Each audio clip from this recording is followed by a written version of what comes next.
داخل ہو گیا، جیسی آیا اور چیختا چلاتا کہ ایک اجنبی میرے آرام گاہ میں کیسے آ گیا ہے اور کیسے یہ حوض میں پانی لے کر کے استعمال کر رہا ہے۔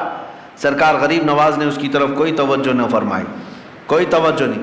وہ دندناتا ہوا قریب آیا، آپ نے پورا وضو فرمایا، وضو کرنے کے بعد اپنے قطرے چھڑک دیے اور پھر اس کی طرف ایک جمالی نظر ڈالی، اور وہ حاکم سبزوار دیکھتا رہ گیا اس حسین صورت کو۔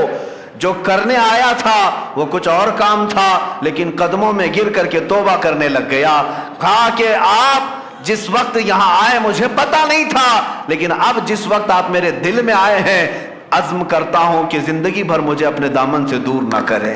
میرے عزیزو، سلطان الہند کے پاس آئے، لیکن حاکم سبزوار جو تھا غریب نواز کے قدموں میں گر کر معافی مانگا، توبہ کیا، اور اتنا ہی نہیں بلکہ واپس جانے کے بعد زندگی بھر لوٹی ہوئے مال کو سب کے اصل مالکوں تک پہنچایا، سب کو لوٹایا اور اپنا گھر بار بھی بیچ دیا۔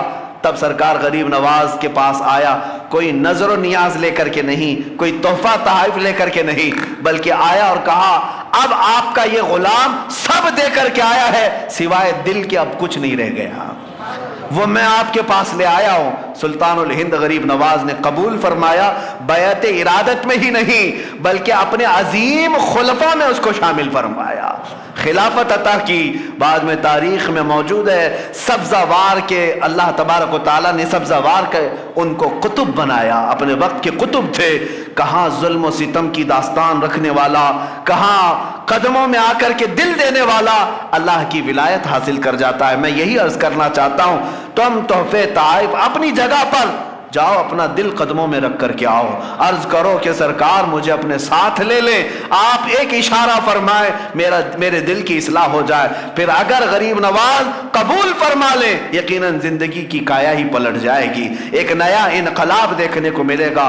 اللہ کریم اس آستانے کو سدا سلامت رکھے۔ اجمیر معلیٰ کے فیوز و برکات اللہ تعالی ہماری نسلوں کو صبح قیامت تک عطا فرمائے۔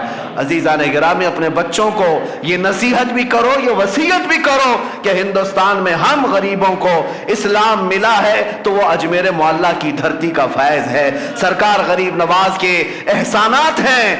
اس لیے کہ انٹرنیٹ کا زمانہ ہے، ڈیجیٹل زمانہ آنے والا ہے، کل کو چل کر کے کوئی ٹائی سوٹ بوٹ والا کوئی آئے اور کہہ دے کہ ہم نے اسلام پھیلایا ہے، تو ہمارے بچے تو گوگل والے ہیں، ہمارے بچے تو گوگل کے شاگرد ہیں، ان کو یہی نہ لگنے لگ جائے کہ سارا اسلام گوگل سے پھیلا ہے۔ اس لیے بچوں کو یہ سمجھاؤ، گوگل ہو کہ پوگل ہو یہ بہت زمانے کے بعد کی بات ہے۔ سلطان الہند غریب نواز اس وقت اسلام پھیلا رہے تھے جب تو تار کا بھی سسٹم نہیں تھا، جب ٹیلی فون کا بھی معاملہ نہیں تھا، لیکن اپنی مختصر سی زندگی میں 90 لاکھ لوگوں کے دلوں میں اسلام کو روشن فرمایا۔ وہ ان کا احسان ہے اور یہ احسان صبح قیامت تک رہے گا۔ اللہ کریم سرکار غریب نواز کے دربار سے ہم سب کی نسبتوں کو ہمیشہ صدا قائم رکھے۔ عرض یہی کرتا ہوں اس غریب نواز کے دربار میں کہ ہماری سلامی وہاں تک پہنچ جائے۔ جمعہ میں یہاں